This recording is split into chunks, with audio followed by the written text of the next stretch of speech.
Hello friends, welcome back to the channel. आज का हमारा टॉपिक है vital capacity. So vital capacity को पढ़ने से पहले कुछ टर्म्स हैं, पहले मैं आपको ये बता देती हूँ, क्योंकि अगर ये टर्म्स क्लियर नहीं होंगी तो हम वाइटल कैपेसिटी के बारे में समझ नहीं पाएंगे। सो स्टार्ट करते हैं। सबसे पहले कुछ टर्म्स हैं, टाइडल वॉल्यूम, IRV, ERV। ठीक है, ये तीनों टर्म्स हम डिस्कस करेंगे। उसके बाद फिर मैं आपको बताऊंगी कि वाइटल कैपेसिटी क्या होता है। सो टाइडल वॉल्यूम क्या होता है? Tidal volume, the amount of air moved in and out of the lungs during a normal breath. एक नॉर्मल जब हम सांस लेते हैं और सांस को छोड़ते हैं, इनहेलेशन एंड एक्सहेलेशन, एक नॉर्मल ब्रीथ में जितनी हवा हम अंदर लेते हैं और जितनी बाहर छोड़ते हैं उसको हम बोलते हैं टाइडल वॉल्यूम। तो एवरेज टाइडल वॉल्यूम जो होती है उसकी वैल्यू होती है 500 ml। तो टाइडल वॉल्यूम क्लियर है? सो क्या होता है tidal volume? The amount of air moved in and out of the lungs. एक बार में जितनी सांस हम अंदर लेते हैं और सांस बाहर छोड़ते हैं उसको हम बोलते हैं टाइडल वॉल्यूम, और एवरेज टाइडल वॉल्यूम होती है 500 ml। सेकेंड जो टर्म है वो है inspiratory reserve volume, IRV। IRV क्या होता है? The amount of air inspired as deeply as possible in one breath. एक बार में हम कितनी एयर अंदर ले सकते हैं, जिसको हम बोलते हैं इनहेलेशन। एक बार में हम कितनी एयर अंदर ले सकते हैं इन वन ब्रीथ, ओके, उसको हम बोलते हैं IRV।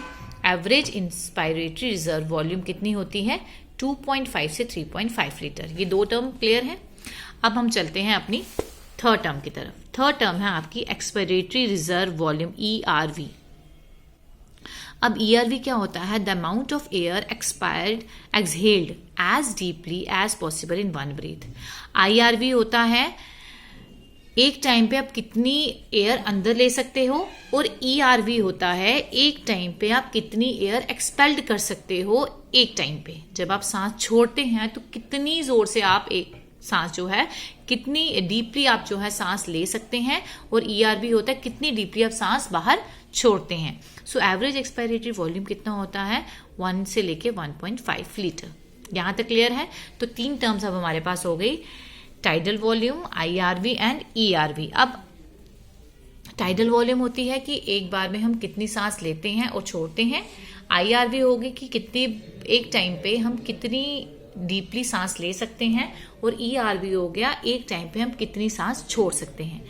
ये तीनों क्लियर है। अब हमारी टर्म आती है vital capacity. So vital capacity क्या होती है? Vital capacity is the maximum amount of air a person can expel from the lungs after a maximum inhalation. हम ये कह सकते हैं कि वाइटल कैपेसिटी क्या होती है?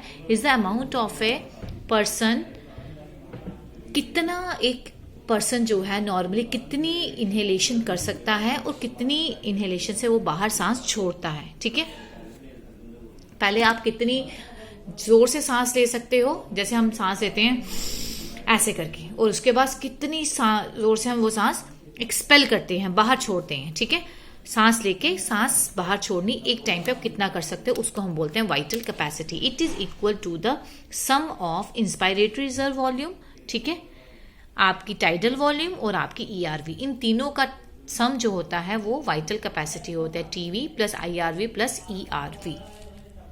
सो क्लियर है आपको वाइटल कैपेसिटी? ठीक है, अब हम पढ़ते हैं इंस्ट्रूमेंट।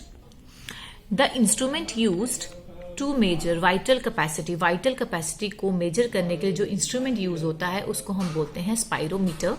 एवरेज वाइटल कैपेसिटी कितनी होती है? 3 to 5 लीटर, या उसकी नॉर्मल वैल्यू है। क्लियर है?